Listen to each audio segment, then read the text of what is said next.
Alright,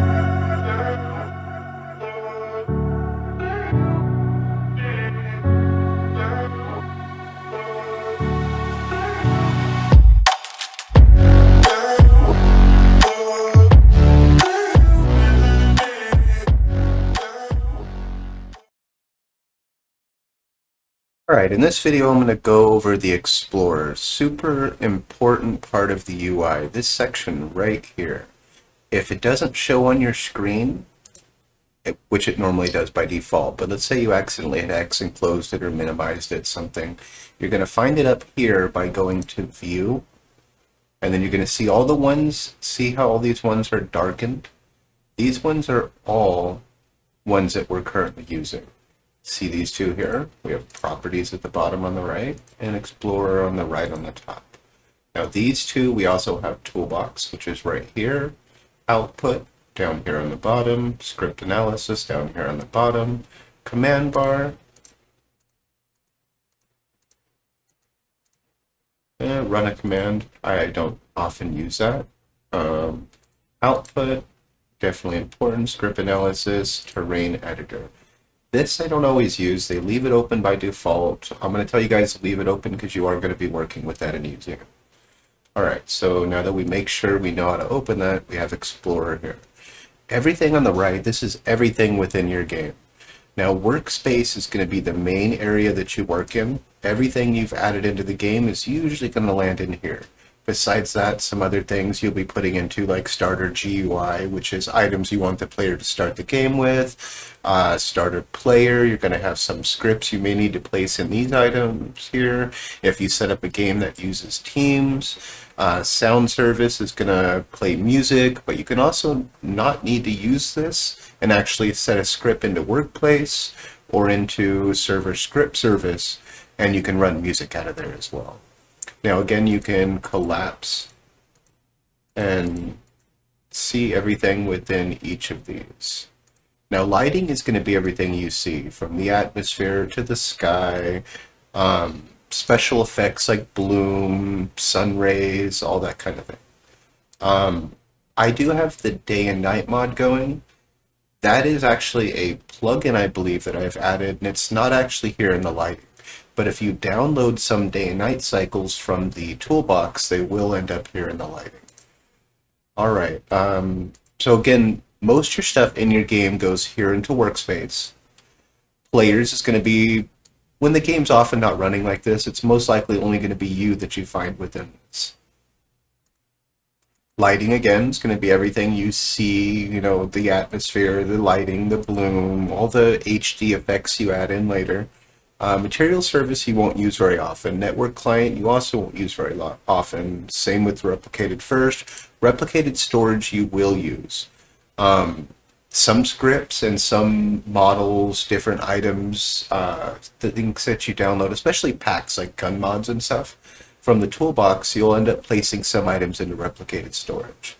Server script service is going to be an area that runs scripts that are global that affect everybody within the game.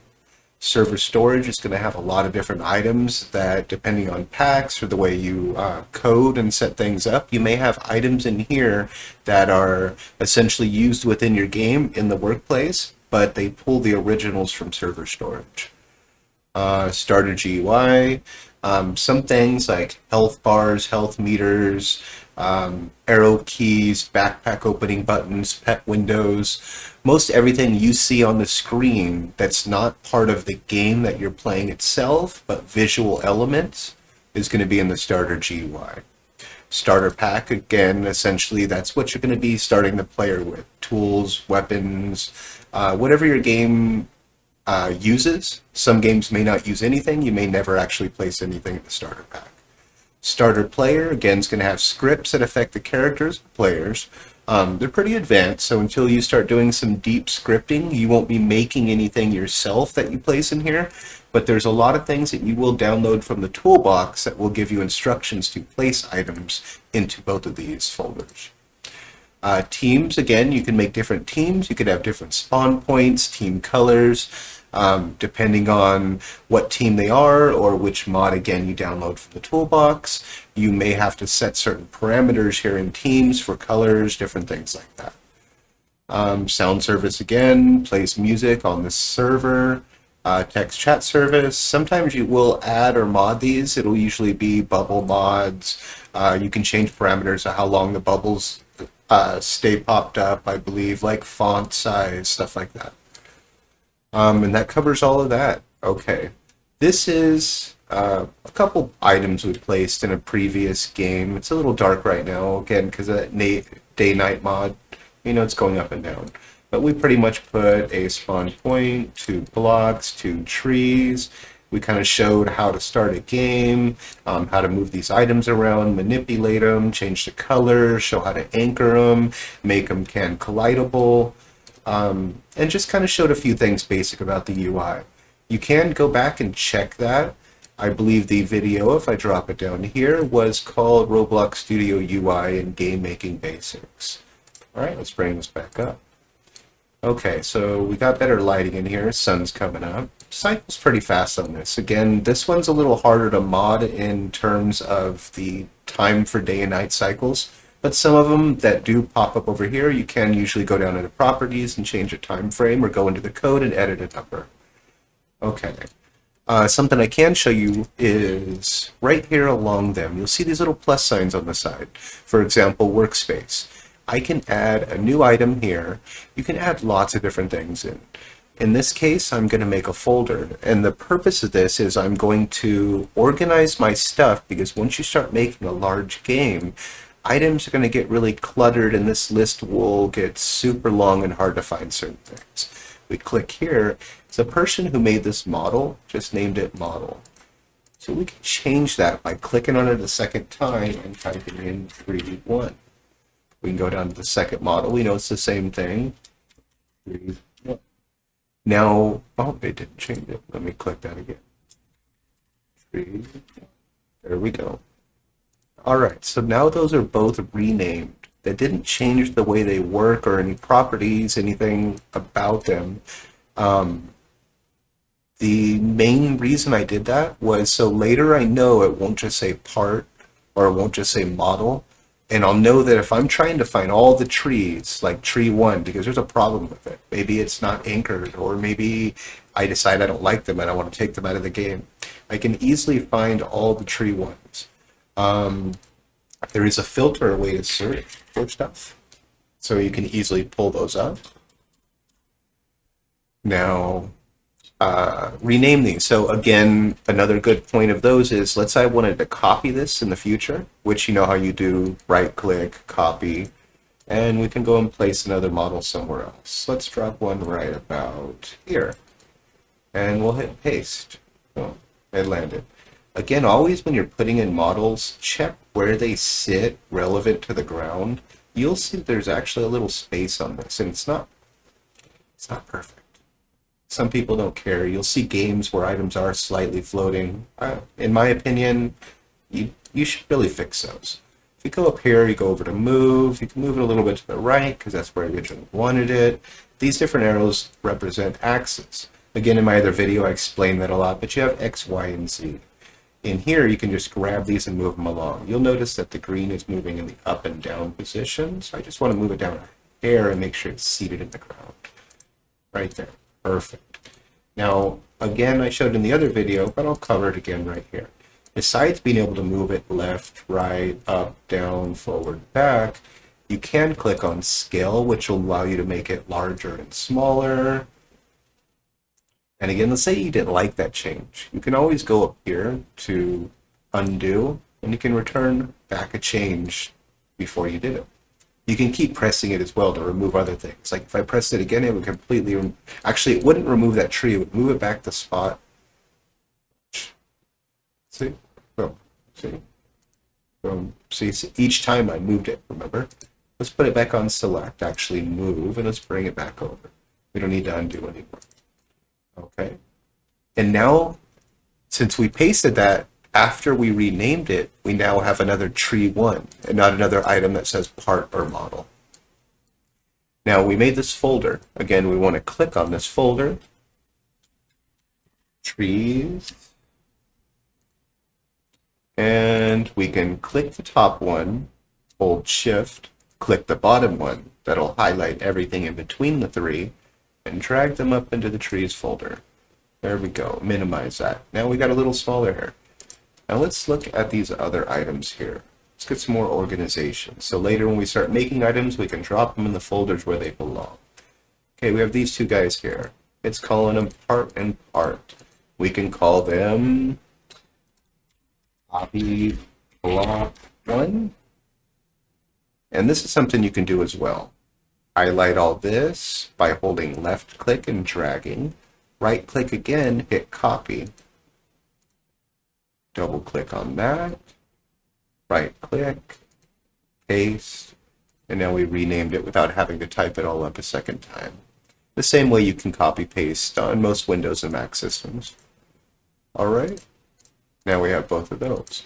So now let's make a folder. We'll go back up here into Workplace, and we want to make a new... Ooh, the folder's not there. So we can use search. Folder. And this one we want to name audio. Boom, there we go. Now we can do this. Hold shift, click the second one, drag them both up, minimize. Now it's gotten smaller. Spawn points, I believe, will still operate correctly within a folder within the workspace. You don't have to leave them sitting in the workspace. Let's test that just to be sure. So right now, we notice if we hit play up in the top of the UI, it will spawn us in here on our spawn point.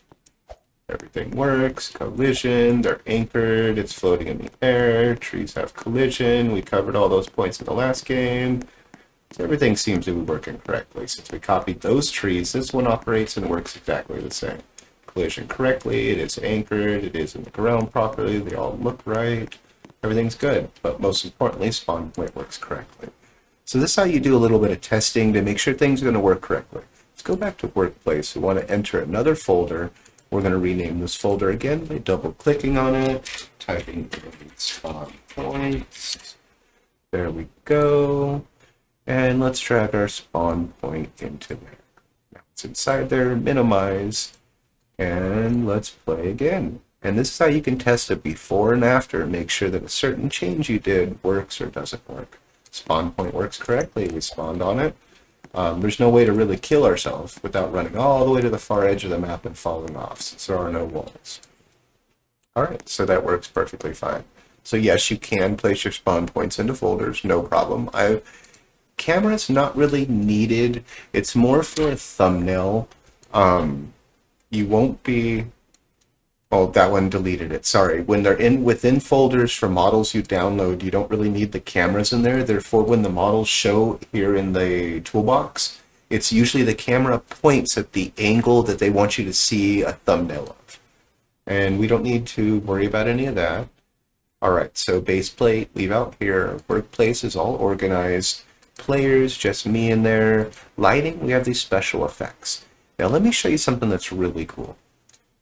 This is one of my favorite plugins, and it's called Realism.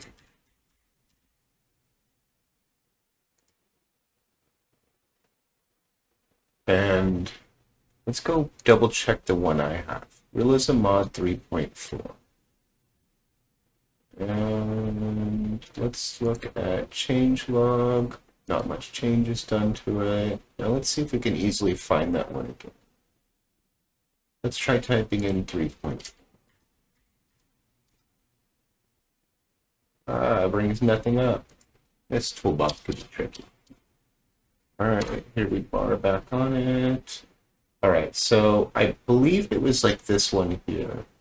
But let's see. It doesn't show me his name anymore, so I can't really easily check. But definitely go through these realism mods, and you'll find one you like.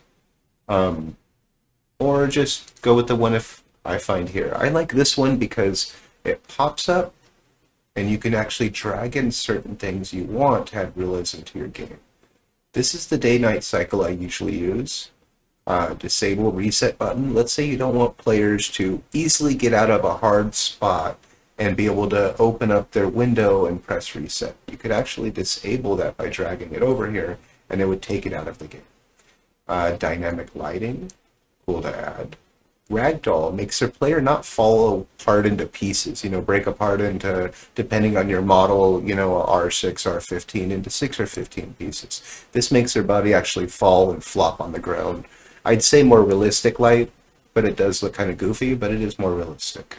First person forces them to look out their eyes. Let's say you have a maze and you want people to not be able to scroll out and look over the top of the maze and cheat, like a helicopter view. You could actually use first person that forces them into first person view and they can't get that third person view. Hide player names. Let's say shooting games and you don't want player names to be visible popping over, things that they're hiding behind, bunkers and stuff. You could hide their names. Realistic head movement. It works good along with first person, where the two of these combined, you can force them to look out of their eyes and then create an almost head bob movement that's like normal. If you were actually walking, your head would slightly move up and down as you take steps. It creates that in the game, a little more realistic. Sprint adds a run option into the game. Now we add all these in. Blood, I don't recommend if you want the game to be kid-friendly. There are some Roblox rules involving blood that you may want to look into. I don't know the specifics on those right offhand. Just take a look at them and see what you see. But as you see, I just drag these over here into the installed. I close this, and they're in our game. It loaded up everything over here on this side. Everything we need is here. Now we can go and hit run and test everything. Now, we don't have an easy way to die, so we can't test the ragdoll right off the bat. But the realism, when day comes around, we'll be able to see it a lot better because of the lighting effects. The bloom and HD rays that are coming through. You can already kind of see the colors pop a little more. Even at night, everything is a little more visible if you notice. You may or may not like that. You may want a darker map. So you can actually go in here and delete some of these. See how we have doubles of some of these? You can get rid of some, which will actually change it. I believe, I don't want to say right now. I'll exit the game and I'll double check. But if we take out sun rays, I believe it's going to get rid of some of this lighting. Waiting for the daylight to come around. Drop, give it a minute. Come on, go faster.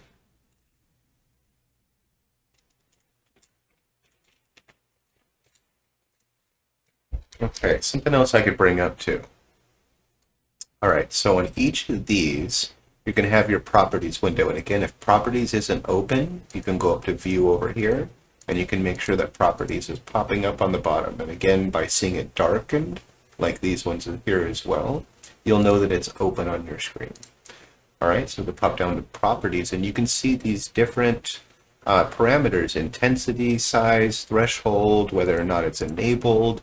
All of these things are adjustable. Now the blur is really good. That really helps with this realism mod. It makes things that are far away from you get blurrier, and it adds a little bit of realisticness to the models. They don't look so square. It's hard to explain, but when this light pops up, you'll see exactly what I mean. It's already starting to come into play right now. Yeah, we had put the grass with leaves on our terrain earlier on the other video. Oh, look at that lighting coming up. The bloom effect and the HD looks so good. See, look at the items off there, the blurriness. It adds a much more realistic look to items when you're farther away. Realism just 100% goes up. Alright, let's go check this out. Everything from shadows. See how the shadows stretch in the direction from the light before they just kind of plop down right below the item. The models themselves don't change, but more everything else. The lighting and the effects. This model has a weird... See it right there. I don't know what's going on with that.